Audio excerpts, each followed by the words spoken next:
क्या कहना कहना क्या चाह रहे हैं भैया आप? तो भैया लोगन कैसन हवा लोगन उम्मीद करते हैं कि बढ़िया हवा लोगन मस्त हवा लोगन भोजपुरी का होली गाना सुनत हवा लोगन। आना तो हम बता दें कि खेसारी लाल यादव का 8वां गाना होली का आ गया। गानवा का नाम ये है कि गलत जगह।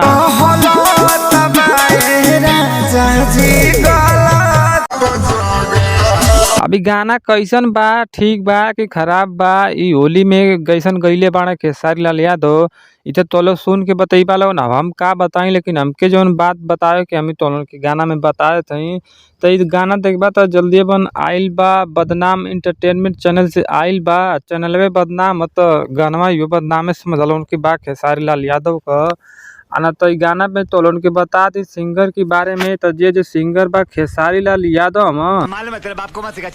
भाई लोग केहू फेमस सिंगर ना, खाली खेसारी लाल यादव अपने दम पर गईले हम।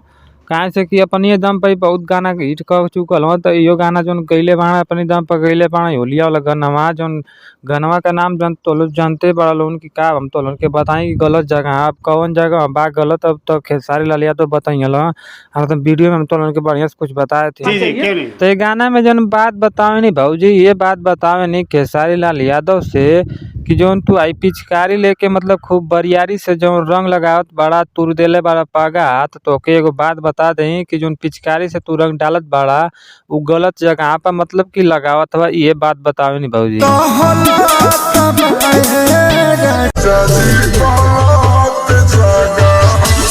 ये भगवान क्या जुल्म है। अब का खेसारी भैया तू का रंग डालत था, मतलब गलत जगह डाल देता पिचकारी से रंग की भौजी। तो के 2-4 बात बोलत हई, तब इनके कुछ समझावा कैसे तो तू रंग डालत हवा। का सवेरे सवेरे कुछ सुने पर लगल बड़ा लो आय अना तौरी भाई लोन तो के बता दी तौरी कुछ ना हम बता पाई। गाना में हम ना कुछ बतावे ला खूब तक रंग उड़त बा, होली में सब मनावत बा। आई गाना की तो की नंबर दे बात करत गाना हमके कुछ अच्छा ना लगत, घटिया गाना हो खेसारी भैया कई बोल गाना उतना अच्छा ना है।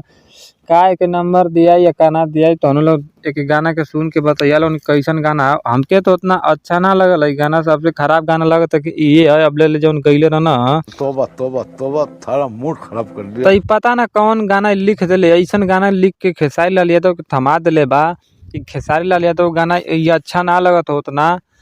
आना तो लोग सुन के देख ले आलो न, मरी कला से न सुनिया लो न, मन करी सुनिया न। तो हम ऐसे कोनो गाना पे बातचीत लेके मिलती कोनो होली वाला गाना पर लेके अगला वीडियो में।